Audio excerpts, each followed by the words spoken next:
From Krystal Radio and the creators of the Hangin' With Web Show, it's the legend of the Traveling Tardis. Look inside and behind the scenes at some of the most enduring and beloved science fiction worlds. Step inside the doors to a world that is bigger, brighter, and beyond imagination. And now, join your host, Christian Basel, as you become a part of the legend of the Traveling Tardis. Hello, fellow Whovians. We've made it. We've made it to the end of the series. Well, I guess we have. Well, there's one more episode coming up for New Year's because we don't have a Christmas episode. Anyway, what am I talking about anyway? Hello there, folks. For those of you just joining us and for those of you who are new to us, welcome to the Legend of the Traveling Tardis radio show here on Spreaker, iTunes, and practically every media platform that you can find us.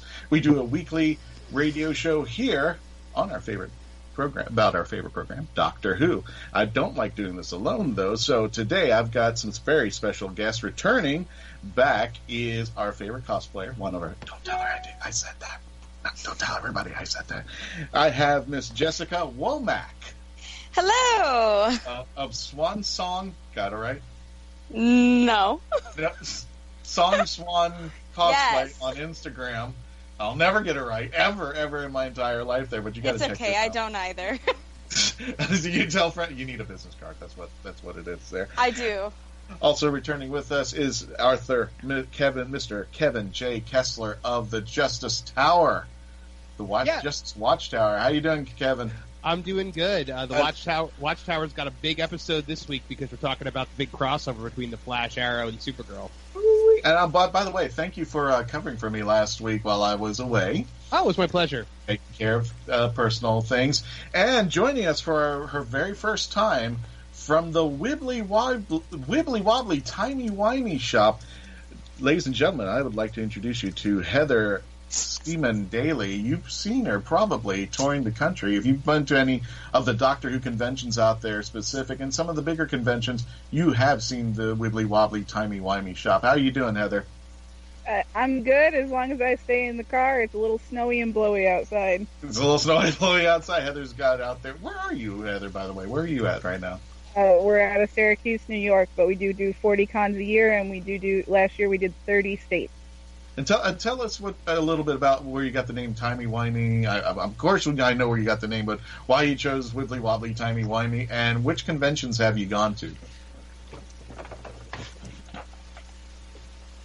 Uh-oh. That car is driven off. Have we lost Heather? I think we've lost Heather. Okay, we'll get her back later there. I'm back. Okay, there we go. Be careful about going into bridges. Be careful of bridges and tunnels when you're dealing with these technology things there. I'm sitting in a parking lot at the bank because it's got free Wi-Fi. Oh, and everybody's on it apparently. Well, folks, again, welcome to another episode, and for those of you just joining us, again, this is the Legend of the Traveling Tardis radio show. We do a weekly radio show about Doctor Who. But before we begin, as we do every week, Sage, you want to take it away with the Who Knew News?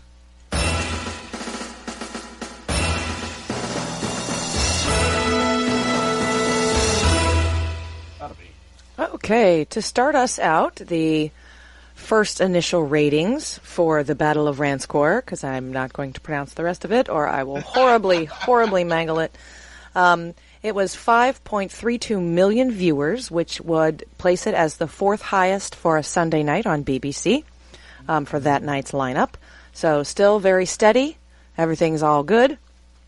It'll be fun to see what the... It'll be fun to see what the New Year's special is. Speaking of which, the New Year's Day special has a title. It is Resolution. It will air at 7 p.m. Guess what day? It's New Year's. Yes. Who Year's Day. I love that hashtag. Oh, I like it. Yes. Who knew? Isn't that a lot of fun? There is a rumor flying around the internet, and mind you, it's only a rumor, that there will be Daleks. So The rumor, because in the trailer they're saying that I guess the worst thing in the universe is supposed to be coming towards her, and that's when they don't do the reveal but I So- think that's a mistake, by the way, to not do that reveal, and I think that not saying it is proof that it's not the Daleks. Oh, The opposite, because I think when the season was going to be teased out, they teased so much of it that everyone was like, "Oh, I know what's going to happen." I think people are going to want to see if it's the Daleks, and that's going to bring people in.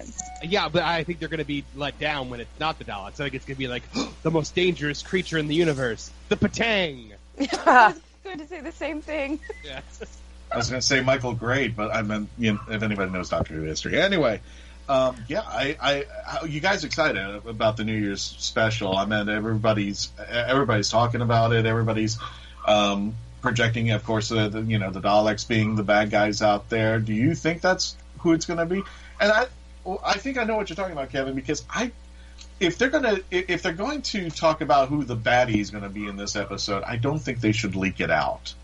I think they should have just kept it tight-lipped. Yeah, my thing about this is that if everybody's been complaining about the lack of Daleks, the lack of Cybermen, the lack of classic villains, and the ratings of the show have been tanking all season, if it were the Daleks, I think they would be like, hey, it's the Daleks, please watch. But now just insinuating that it's the Daleks makes me think it's not them. Really? Yeah. Okay. Oh, I think insinuation is a great way to pull in more viewers. That's true. Yeah, but And you're reeling them in. You're reeling them in with the Dalek expectation, and then subverting that expectation to something else. It's like a couple seasons ago when it was like, "Hey, Rassilon's back. The Time Lords are back. We're back on Gallifrey. Yup, psych, JK. We're going to be there for 10 minutes and then we're going to save Clara." Like, That made me so mad. I was the worst. Like, Why is the Doctor still not gone back? I'm sorry. Yeah. This was your goal for 6 seasons. 7, 8. The words Time Lord and Gallifrey, I don't think have been spoken this entire series. Nope. Well, Chibnall wants to get off book. That's what is bothering me about Series 11. He just wants to go off book completely, and you can't just turn your back on 50 plus some odd years of history without tapping something. Like, why don't we just get rid of the TARDIS while we're at it? Why don't we get rid of the TARDIS We did. and everything? Like, I'm so fed up with the lack of Doctor Who in Doctor Who now. I think I made the point last week that it's like the old Kevin Smith Superman story when Warner Brothers was like, make a Superman movie, but I don't want to see him in that suit. I don't want to see him fly, and he's got to fight a giant spider in the third act. Well, you can get your very own TARDIS. It's a tiny, itty-bitty little mini one, though. So if you're looking for a Christmas present for your Whovian, there are 2 Doctor Who Monopoly sets out there that are available, and one of them is just a villain's version. And forget the racing car token. One of them is a TARDIS. Or you could get all sorts of TARDIS Christmas ornaments at Wibbily Wobbly Timey.com. I know. There you go. Heather plugs herself. Isn't that awesome?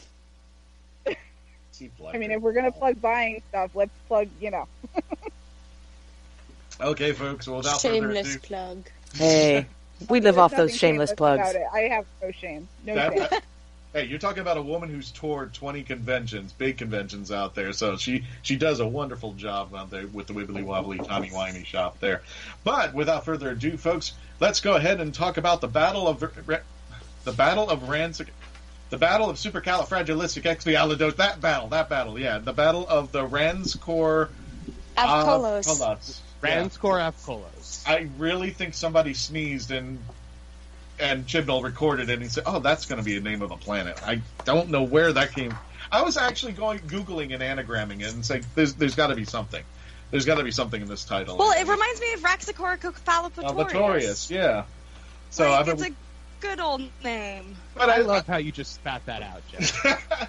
But Sorry. everybody was when they were trying to say the name of the planet. Everybody was trying to say it. This one, they're kind of like, okay, Koslov or whatever the heck that is there.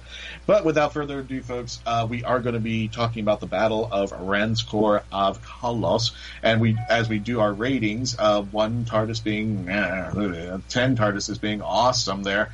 And I am going to hold my rating. Sage knows what it is there. We're going to start off with our guest, Heather. Heather, again, 1 is being awfully bad, 10 being really good. How would you rate the battle of this episode? Can I go into the negatives? Oh my god. Okay. Not really, but we'll... so boring and so dry. I fast forwarded through a lot of it, and it basically reminded me of a lot of reruns of Stargate Atlantis. So I could safely say you're going to give it a 1 if you're throwing in negative numbers there. So, wow. Okay. Jessica, what did you see the same thing that Heather saw? Are you rating this a 1, or are you going to go a little higher? I'll go a little higher just because they kind of gave us a little bit of what we wanted, which was, something that we've seen previously in the season. So, but I'm still probably going to only give it a 5. 5, okay. Kevin, can you save us? Can you put a higher number up there? Or are you kind of holding down there? Unfortunately, I can't. I gave it a 3. Oh my god. So we got a 1, a 3, and a 5. The lowest number starts out here, and alrighty, Heather, you rated this a 1. I think this is the first one ever episode that anybody gave it such a low number in the series 11. Heather, give us the good, the bad, and the ugly of this episode. Tell us a little bit about why you rated it at a 1. Well, the writing was childish. The pace of the episode was slow. The, stasis pods reminded me of Stargate Atlantis with the Wraith pods. Mm-hmm. And the planets inside the crystals were ripped from a classic episode. There was nothing new or innovative in the episode. It was complete and utter, I'm going to recycle every other sci-fi show and put it in one show and hope that someone likes it. Oh, boy. I feel like everything you just said could be applied to the entire season. Yeah. Yeah. The only good thing I can say about it is I'm really liking Graham's character. I'm liking the development that him and I can't remember his grandson's name, but I like the development of their I like the development of their relationship. But other than that, it was. I mean, I'm an admin on a lot of Doctor Who groups, and somebody made the comment that the big baddie of the episode was put down by being shot in the foot. Yeah, I guess he shot himself in the foot. No, not funny. Sorry. Boo, Jessica. I thought it was funny. Man. Kevin, you're next with a 3, but I'm going to ask this question, and it's probably going to hint to you what I rated the show. Did this feel like a series finale? Okay, so here's the thing. Normally, I probably would have rated this a 5 or a 6 as an episode because I didn't think it was terrible, especially not compared to the rest of the season. But when this is a series finale, yes, absolutely. Like, if this is supposed to hang up with the likes of some of the other series finales that we've had, like with Bad Wolf or with, like, the Daleks versus the Cybermen, like, it does not come anywhere close to any of those things, so that's why I gave it such a low score. The first thing I thought was that it was the last chance for this series to feel like Doctor Who. I felt like it made kind of an effort at that, but it didn't. I was confused in the beginning because when I saw the Ux woman, I thought it was Harriet Jones, Prime Minister. And she does remind me of that. I thought the same exact thing. I was like, who does she remind me of? I was like, oh my gosh, Harriet Jones. Right, like I'm like, that's Harriet Jones, Prime Minister. Like, what is she doing here? And then I realized as the episode went on, it wasn't. Peltraki, the guy in the ship, he was just there. Nothing special about him. I ugged super hard at the return of Tim Shaw because we all were completely underwhelmed with him in the beginning of the series, and now he's back to bore us all once more. Yeah. Completely one-dimensional villain. It's like Chibnall was like, here, some connected story, because somebody was like, hey, you have to connect something with this story. I really enjoyed the exchange between the Doctor and Graham about Graham's desire to kill Tim Shaw. I thought that was really interesting. And also the Doctor's rules about like bombs and things like that with the whole, if it can be rebuilt, I'll allow it.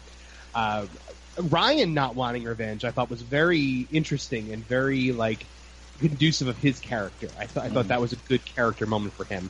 The problem I've had with most of this series is that everything is so heavy and that none of it is like the levity, the lightness is gone. Like gone are the days of like the Doctor and Donna having that like mouthing conversation through those windows. Oh, gotcha. I love that. You know what I'm saying? Like there's none of that funny. There's none of those yuck-yucks. Everything is very heavy this season. Jessica, actually, we're going to get to you and get to your score, but first we got to pay some bills. We'll be right back. please continue. When we return, we're going to be talking more about the Battle of Supercalifragilistic. Please stay tuned. Please stay by and continue to become part of the legend. Fiore is a young Italian woman engaged to be married, but her plans are interrupted by a charismatic Sebastian, a handsome middle-aged Spanish businessman. Her beauty strikes him like a thunderbolt sent by the goddess Venus herself. When she's given a peculiar gift, a Spanish doll, she's thrown into a whirlwind of entangled passion, money, secrets, and love. Their romance sparks in a charming little Italian town located on the southern part of Lake Garda in northern Italy and takes them around the globe. What happens when her life is suddenly shattered by a lifelong secret? Her Spanish doll will bring you to a caliente Spain and a romantic Italy, adding some spice along the way. Available at www.joannesbooks.com. Famous Faces and Funnies in Melbourne, Florida is leading the way in pop culture fun. From comic books and graphic novels to Funko Pops and collector's items, Famous Faces and Funnies has it all. Rick Shea and the professional team at Famous Faces and Funnies are friendly and knowledgeable. Whether you're looking for toys, props, collector treasures, or a new comic book, Famous Faces and Funnies is your one-stop shop. To find Famous Faces and Funnies on Facebook and Twitter, just type at FFF Comics. Hello, sweeties. I'm Krystal Moore. I play the Doctor in fan series Doctor Who Velocity. You're listening to The Legend of the Traveling Tardis radio show. Ladies and gentlemen, and welcome back to the Legend of the Traveling TARDIS radio show. I'm Christian Basel. I'm here with Heather. I'm here with Kevin. I'm here with Jessica. And if you haven't had a chance to check out our friend Krystal Moore, who actually became the Doctor before Jodie did in her series, Doctor Who Velocity, the third episode's out, and it's really cool. And they did this with a zero budget. It still amazes me how they do this there. So check out Krystal Moore in Doctor Who Velocity. Jessica, hang on a second, because I think Kevin wanted to add more to his thing. Kevin, go ahead and continue. I'm sorry. Then we'll get to you, Jessica, on your score. Sure. So Ryan and Graham had that moment where Ryan said to him, "We're family and I love you." We finally got the fist bump. It was good, but I felt like they had spun their wheels too much on that. And by the time it actually hit, it didn't really hit with the emotional weight that it should have.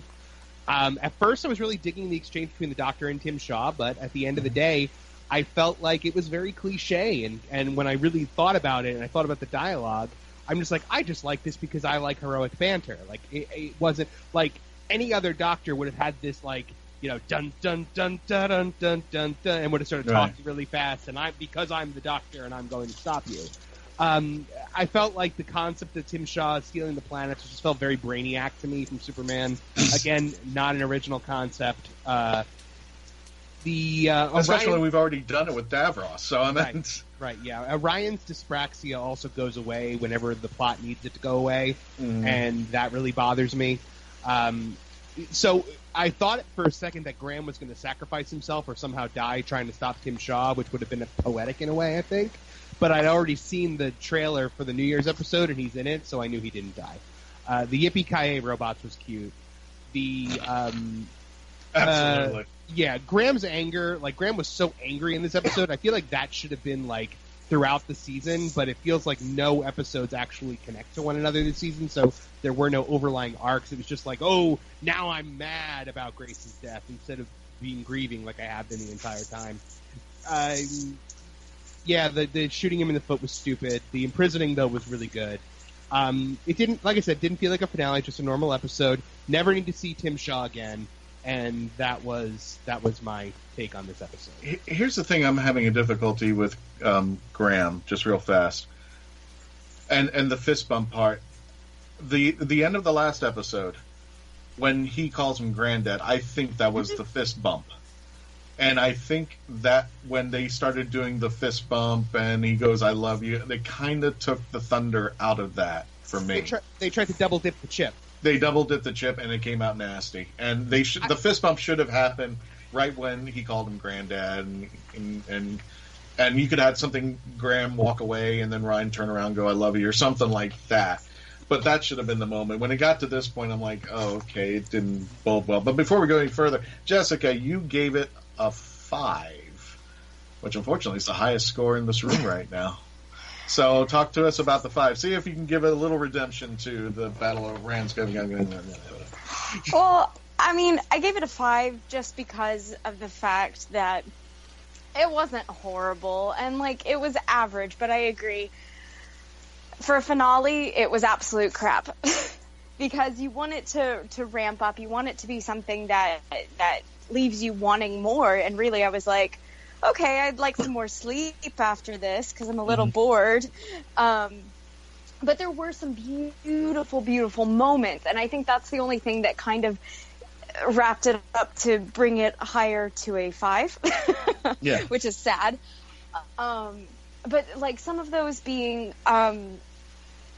just I always love the throwbacks to Stolen Earth was great, and of the stealing of the planets and everything like that. I honestly thought the planets in the little Krystal, I was thinking a collapsed star. I was thinking Mjolnir. I was like, it's going to be like Thor's hammer. This is going to be so cool. And then were there little fans inside? I thought they were like spinning fans or something. I didn't know they were planets. I thought that they were the flesh-eating moths from the. That's it. Yes. I thought it was. I was like, they're going to like tie all the episodes together in one episode, and I was like, that's kind of cool. But it wasn't the flesh-eating moths. Oh boy. Visually, it looks like a Mexican jumping bean in a jar to me. Tasty. So, here's the thing, Kevin. If I took, and I wrote all these down, if I take the image from Satellite 5, The Face of Evil, Journey's End, Pirate's Planet, and mixed them and wrote an episode, I would have this episode. And I was waiting for the Nitro 9 to come out. When she was going through her bag and looking for explosives, I was just like, come on. Ace has got to be in there somewhere. Just go back to Ace a little bit there. I wanted the Nitro 9 to show up there, if anybody remembers that from the 7th Doctor episodes. Ace always carried explosives around with her, and I thought if the Doctor's going to be carrying explosives around, she's going to have the Nitro stuff waiting and go, I borrowed this from an old friend. So something like that was happening there. It wasn't her bag that she was looking through. It was a bag that she found. So that's right. You're right. A bag that was left on a planet have something from a previous companion would be a little coincidental. Yeah. You mean like this whole season? I'm trying to not be totally negative Nancy, but you know. But Kevin, I'm thinking Face of Evil if I'm going to pick one episode, because there was a Doctor Who consequence. The Doctor makes a decision, tosses Tim Shaw back in time, and really screws up with not only a planet, but a religion as well.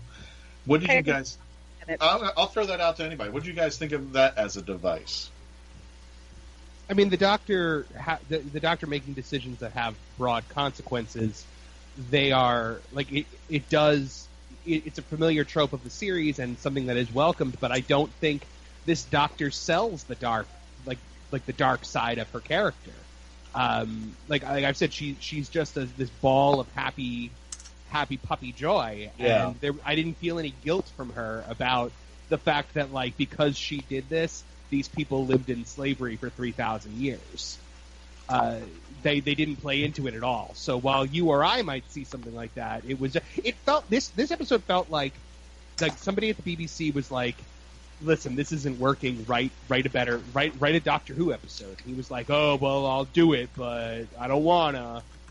And but this is a 2-part episode that should have been like in mid-season, not at the end. This should have not been the finale. And what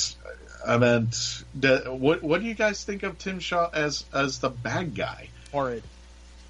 I mean, going from the first to the last episode. He's not one that you would want to continue at all. He was a one-off at best. The Jadoon was better than him. I'm going to even go... I think the dentist might like him. Exactly. He is a giant walking root canal. But I think for the most part, I'm going to say this, and if the hate mail comes, so be it. Chris Chibnall cannot write Doctor Who bad guys to save his life. He cannot write new villains. He needs to work on the old ones, and then try to aspire with new villains. What do you think of my take on that?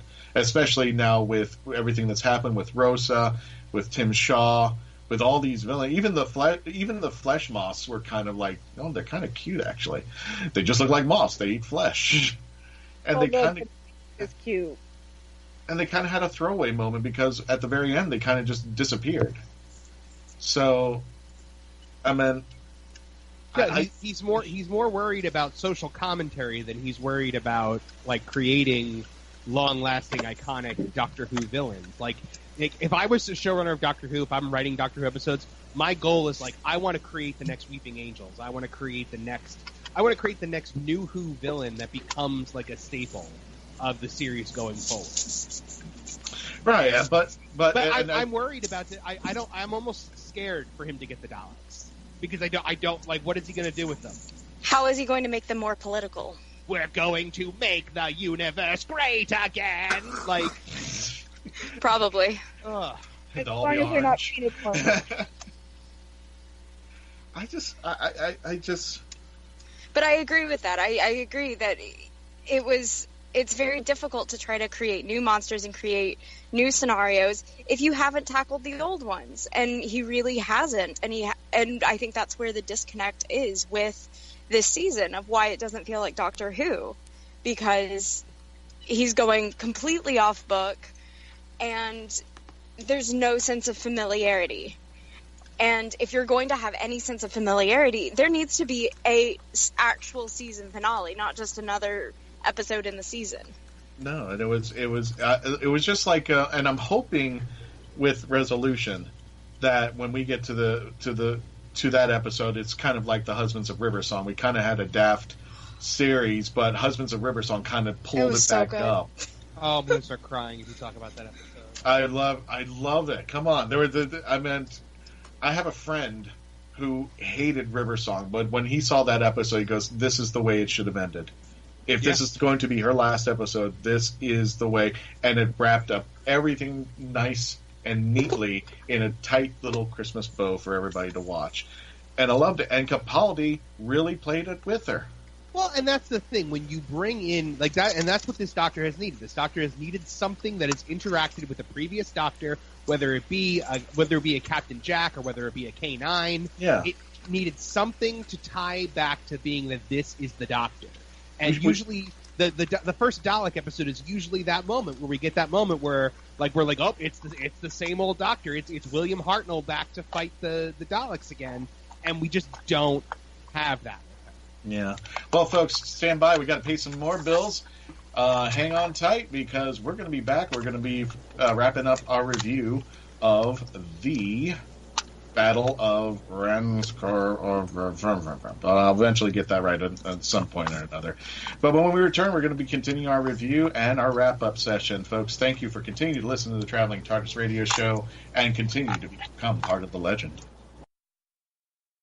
Best-selling and award-winning author of true crime and crime fiction, Yvonne Mason is back with a brand new book, The Pink Canary, a book that delves into the life of a drag queen and a marvelous whodunit. You can find this and all of Yvonne's other works on Amazon.com or find Yvonne Mason on Facebook and Twitter. He's gonna kill me. Buy your copy of Pink Canary now. Channeling the Mothership is an exciting journey into the higher mysteries. Certified psychic medium and clairvoyant Jerry McDaniel's readings, writings, and messages have been received by thousands of people in more than 45 countries. These messages have been obtained by channeling his higher self. How does he do it? Is it a blessing or a curse? And what lay beyond the reach of your five senses? Channeling the Mothership. Explore the mysteries of the spiritual and the metaphysical. Channeling the Mothership by author Jerry McDaniel. Available on Amazon.com today. Grab some altitude and adventure together at Pound the Grape. It's all about an adventure above the crowd. There's always something different happening there, from painting to food pairings to dancing. But one thing's rock solid, people sharing incredible wines from around the world. And if that's not what puts Lift under your wing, try their craft beer. Grab some altitude and adventure at Pound the Grape. Find more at poundthegrape.com. Poundthegrape.com. Pour a glass of adventure.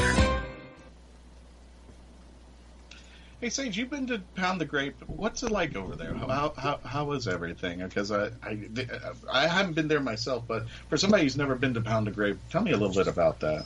It is a marvelous tasting adventure. And the Kitchen Killers have been out there too to perform. If you guys follow us around with the Hanging with Web show and the Kitchen Killers, you know that these guys perform every Monday, Wednesday, and Friday, and they performed at Pound the Grape. This is a nice venue. You got to check it out for yourself. I will be seeing it very, very shortly, and the Kitchen Killers perform. I mean, we're just a big convention family here. I want to welcome you all back to the Legend of the Traveling Tardis radio show. Thanks for joining us again. I've got our guest Heather, I've got our guest Kevin, and I've got our guest Jessica. And we're wrapping up some final thoughts over here. And here, before we give our final thoughts, I'm going to interject my rating. Sage, what was it? It was a 6. It's dropping to a 4. Oh no.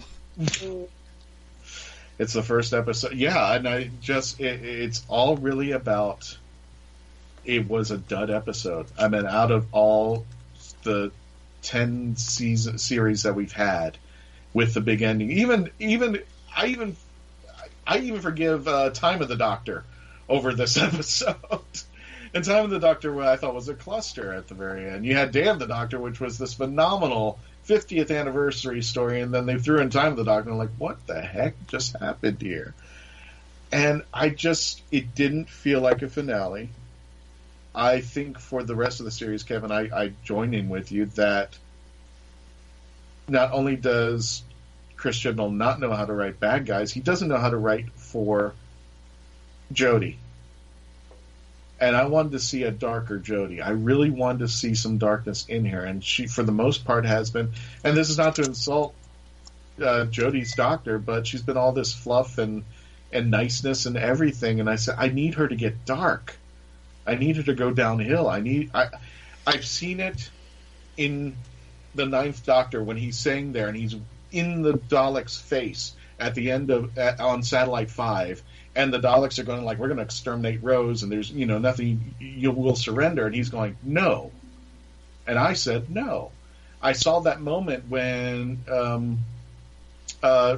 David Tennant had with the Doctor's daughter. When he's about to shoot the guy, he's got the pistol, he's got the thing cocked, ready to go, and he goes, I never would. Remember this, a man who never would. And with Matt Smith, oh my God, the monologue that he had, it wasn't the Rings of Akaten. The Rings of Akaten. I mean, there was that moment where you knew, I have to see, and Capaldi, almost practically every episode, but the moment that he was talking about the Zygon inversion, that war speech at the very end, I saw the space god. I saw the Doctor. Even the War Doctor. Even the War Doctor. Yeah, even John Hurt. He came out on that. I haven't seen that in Jodie, and that is not Jodie's fault. He just hasn't written, or none of the writers that he's brought in have written to pull where I can say, yes, Jodie's the Doctor. She is, but I need to see all that range of emotion. He wrote Broadchurch. He show ran Broadchurch. Jodie has the capability, and not once did I see it in Doctor Who. And that's what's scaring me, that if he doesn't get somebody that can actually not only write for Jodie to make her more Doctor-ish, the way that the other previous incarnations were, but a director that can pull out the emotions that Jodie has shown, that she can pull off. She's a tremendously wonderful actress. And I think she just got, for a better term, bamboozled to bad writing. And this episode was just a testament to that. Does anybody think otherwise? Does anybody want to challenge that? Because I think that's what it is. I think Jodie's getting a bad end of the stick, just like Capaldi did when he first came out. I agree. No, I absolutely agree, because she has the potential. We've seen it. She has the mannerisms and the other portions of it, but really, yeah, it was just she had nothing to go up against and nothing to really bring out the true nature of the Doctor. Like, I even was noticing the way she was with Graham with this. It was just like, I feel like the Doctor would understand where Graham was coming from, not just go, no, and you can't travel with me if you do, so no. And I'm like, no, there should be more of a explanation with that. There should be definitely more of, an understanding that was just absolutely lacking. That should it sounded more like she was, sorry. It sounded more like in that scene, it was like she was his mom. She was saying, no, I'm saying no, and if you don't, then blah, blah, blah, blah. Right, I'm going to take your toy away. Yeah. You'd be grounded. That should have been like I stood on the battlefields of my home watching my people being shredded, and that should, and for 2,000 years, I carried the guilt of that until, that should have been a moment where we see the old soul. Or that you don't come back from that. Once you make that first shot, there's nothing, you will change forever. Never come back from that. I mean, even the Christmas invasion, where the Doctor's standing there and he says the line, remember, you did this. This is your fault. Those moments, I think, signaturize the Doctor. And at those moments where the Doctor's moral compass is in question and in check, because he almost killed himself to take out the Arachnus if it wasn't for Donna. And I needed that moment. And not only that, but for the series, there's been an impression about trying to be more diverse about the characters, about the companions, about the Doctor, about the way and the direction the series are going. So who's my favorite companion? The old white guy. Just because I think they either gave him better lines, and Graham was a terrific character. Well, and Yaz didn't make sense. I know we'd said previously how, she kind of almost matches the Doctor, and it's really cool how she, knows that. How the heck would she know half that stuff? She's a police officer. You can be smart and pick up on things, but you're not going to know the terminology, which Yaz tends to do, which is absolutely odd, and it just didn't feel written well. And I don't know if that was trying to be extremely, PC of, we've got, someone who's not white and they're female and they're going to be just as smart as the Doctor. And it was just yeah, but she's a cop. There should be other attributes that she can contribute besides mirroring exactly what the Doctor says. But you see, when you have those little relationships, it works. If you can get the right characterization and the right writing together and make sure that the actors work together. In the case of 12 and Nardole, it's the buddy-buddy team. That's what they were trying to emulate. And I think, and I still today argue, if Nardole was there on the first series with Capaldi, we're probably still talking about Capaldi today. And even going as far back as 10 and Wilf. I mean, they were the buddy-buddies. And I thought that's the direction that they were taking Yaz and 13, that they were to be the buddy-buddy girls.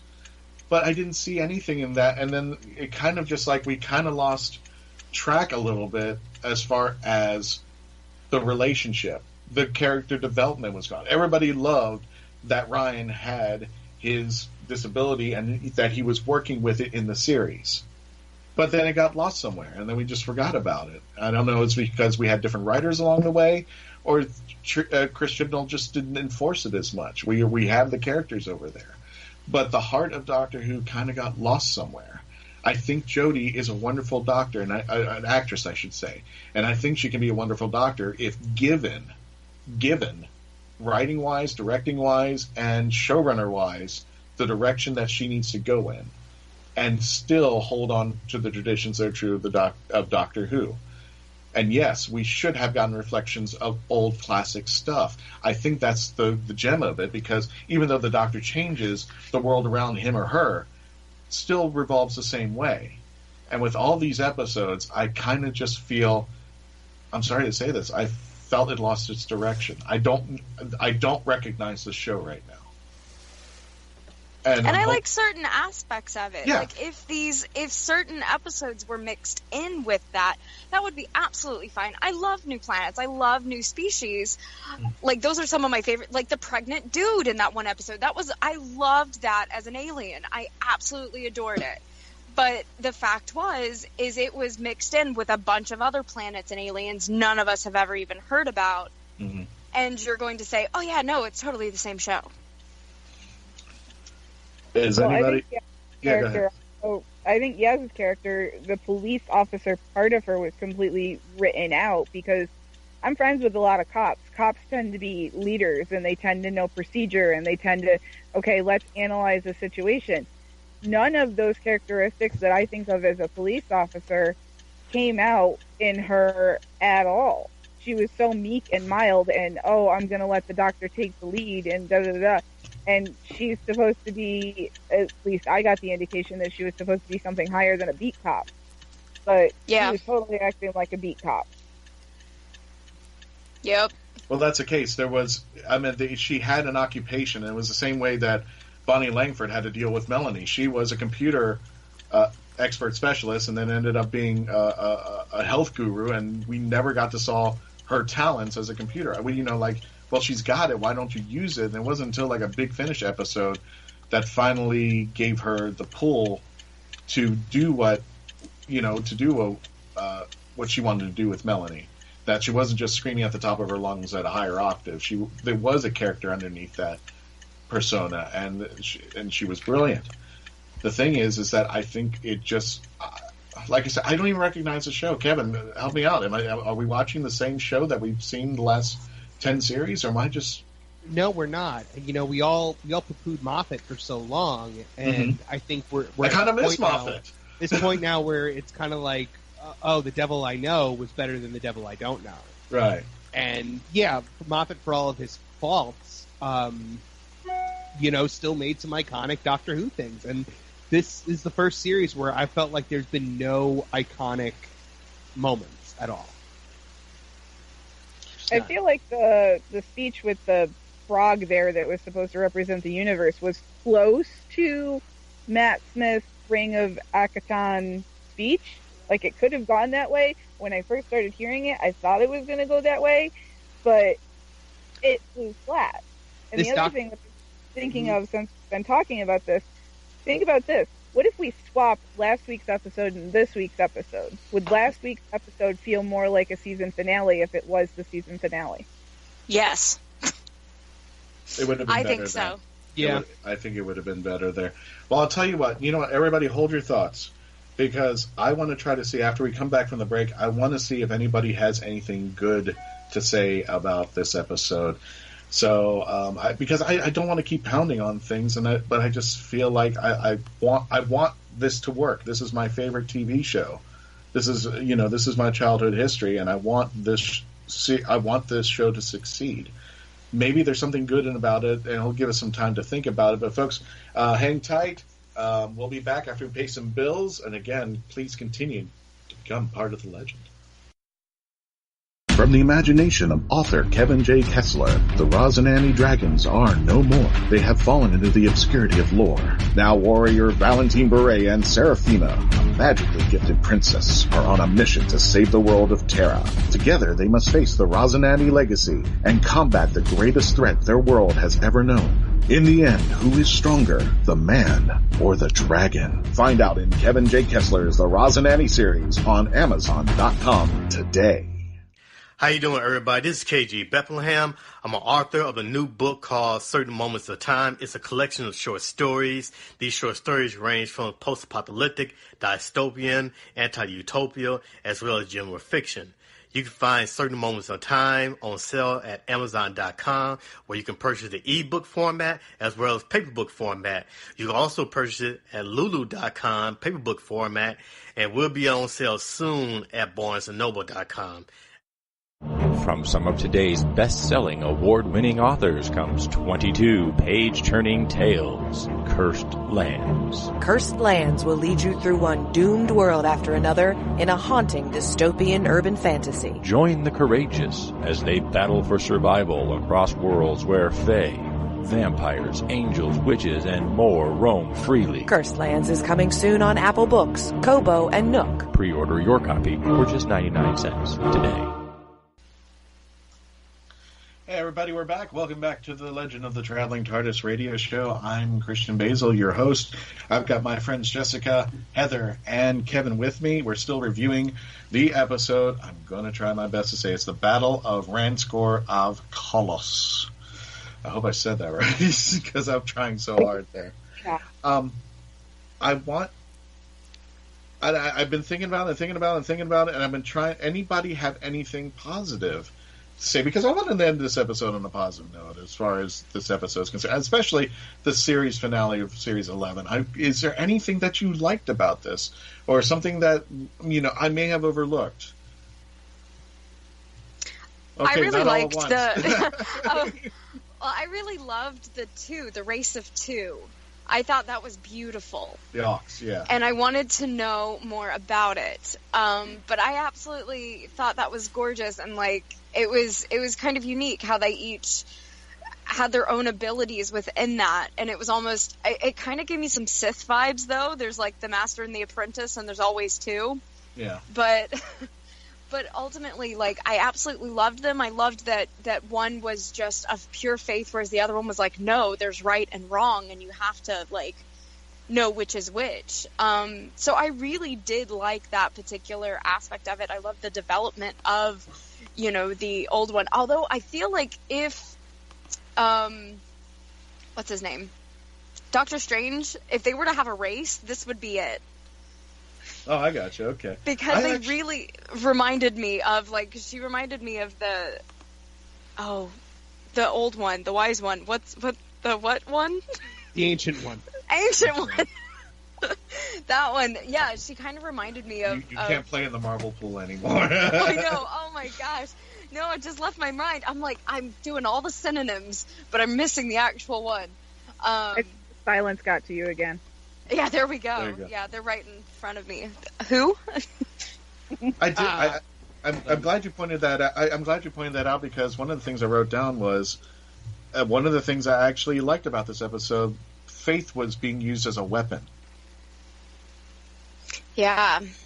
I mean, that's not new for Doctor Who. It's not new, it's but not new.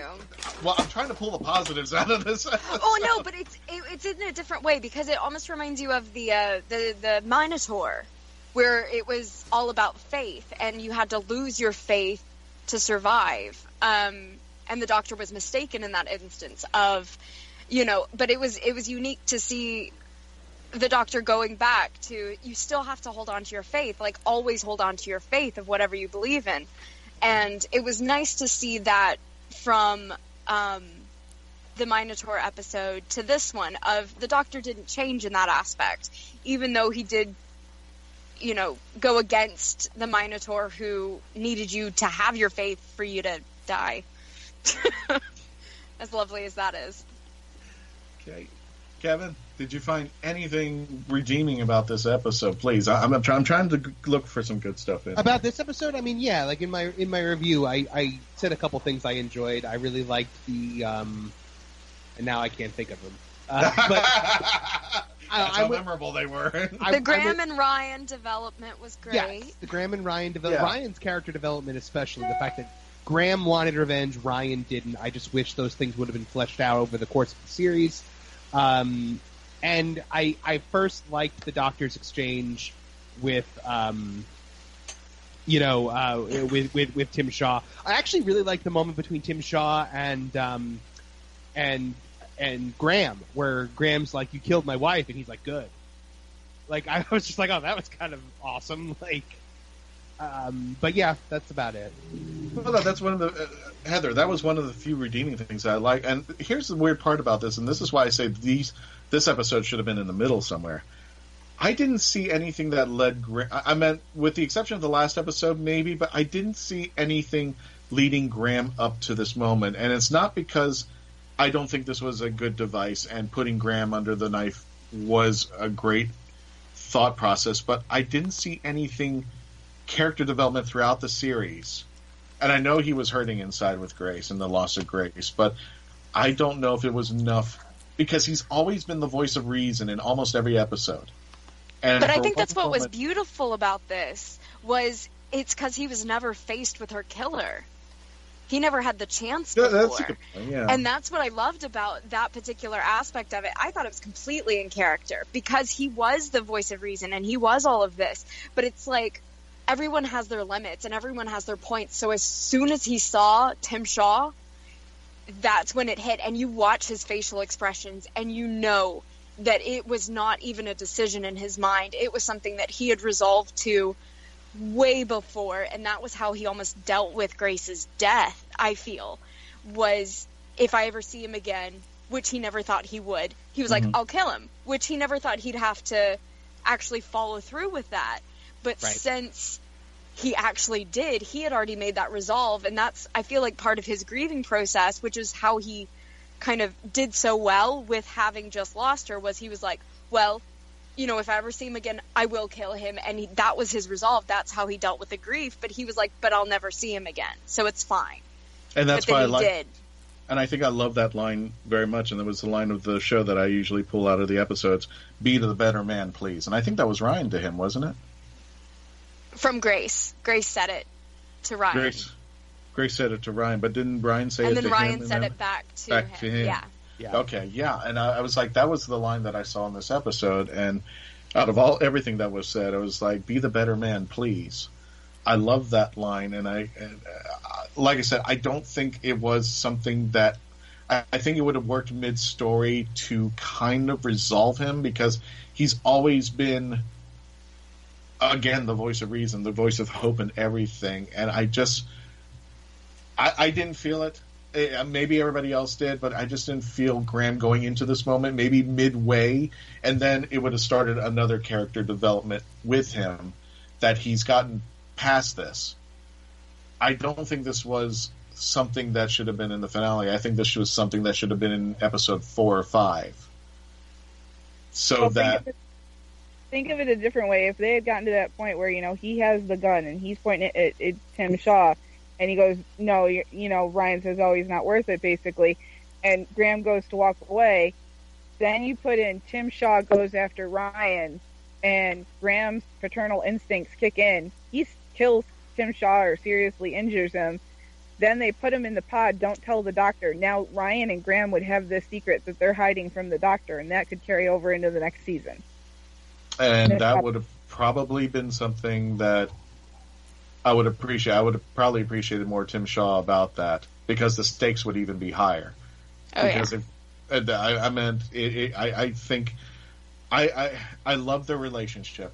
I love that they were focused. I think it just drew on too long. And when they got to the fist bump finally, you were like, oh, well, we already knew that was happening because we saw it in the last episode. It was a verbal fist bump. But now it's kind of run its course there. Heather, I know you had a 1 on this, but did you have anything positive about this episode that you're kind of like, oh, well, maybe this worked? I mean, yay, we saved the Earth. I mean, really, oh yeah, we saved the Purple Earth again. it felt, and I'm telling the truth, like, I DVR all the episodes, and then, like, when they're done, so that way I can fast forward through the commercials, because I'm like most Americans, and I can't sit through that. It was slow. The pace of it, there wasn't that, okay, you know, the doctor's saying run, and you run, or, you know, oh, in the Madame de Pompadour episode, you got to find the right door to go through, and oh, I found it. And no, you can't keep the horse. There was no funny moments. There was no suspense. There was no, okay, let's get to the next, get to the next, get to the next. It was, okay, can this episode please be over? Can we get darker? Can we get darker? Can we get darker? And nothing to redeem itself. Yeah. I mean, there was nothing season finale to carry over into the next season. There was nothing from this episode that makes me go, but wait, the thing. I want to see what happens with the thing and the thing. Well, everybody, we're coming up to the end of the show. I want your final thoughts, and I'm going to add this question. What do you think about the show returning in 2020? And Kevin, I know you've got something on that. So, Kevin, final thoughts, and Jody coming back in 2020, skipping a year. What do you think? I think it actually might be good for the series because give people time to miss Doctor Who. I mean, people have already, like, I feel like... But they've done it before. Yeah, well, and fan reactions have been so bad for this series that I feel like you kind of almost need to take a little breather and, like, kind of figure out how you're going to course correct this ship. Like, he needs to come back with an entirely new game plan, and I hope that he can. What do you think, Jessica? Final thoughts and 2020? Oh, I'm afraid of the opposite for the 2020. I'm afraid people, because of this season, have such a bad taste that in a year they're going to be like, I mean, I tried it. It was good. It kind of lost its course. I'm not going to... I'm afraid it's going to make it lose people.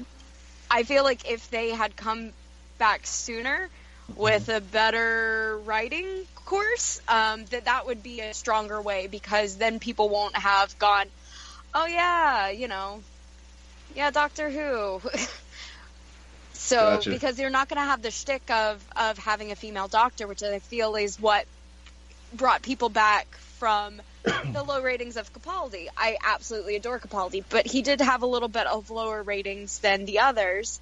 Mm-hmm. But the shtick that brought people back was the female doctor. Now you've got a season that might be leaving people with a little bit of a bad taste in their mouth, not because of the doctor, but because of the writing. And then you're going to make us wait a whole year to let people forget. Yeah. Heather, final thoughts, and what do you think about 2020? Final thought. This will most likely be the death of Doctor Who. After 2020, we'll see it go into hiatus. Well, it is taking a year off, so we're hoping that's the hiatus. We're back in the 80s, 90s thing, because, I mean, like I said, I do 40 cons a year in 30 different states. I see people's reactions. My bank balance sees people's reactions, because when Doctor Who is off the show, they're not buying.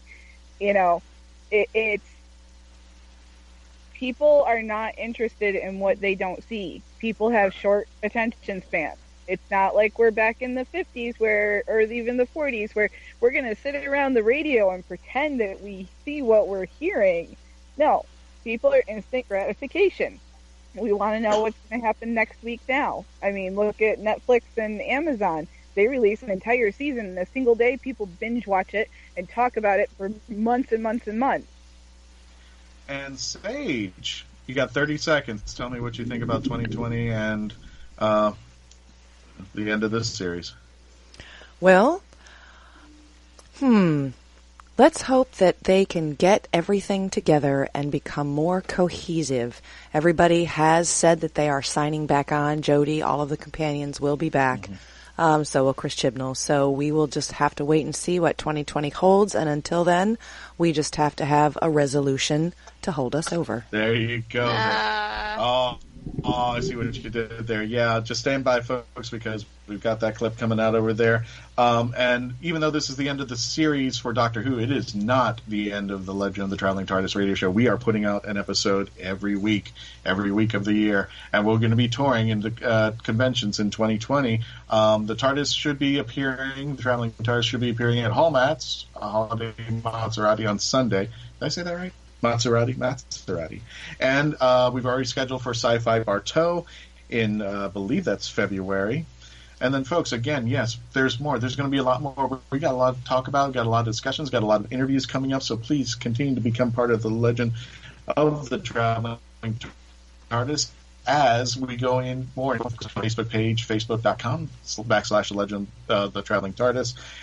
Folks, thank you for continuing to be with us. Tell your friends about us, because there's going to be a lot more coming up over here, especially in the new year as we get to our new resolution in 2019. So, folks, again, thank you all. We can't thank you enough. Thank you for listening, and continue to become part of the legend. This is the DNA of the most dangerous creature in the universe. What? It's been buried on Earth since the 9th century. Run! it's not going to stop until it's taken control of this planet. It's going to kill anyone that gets in its path. Does it have a name?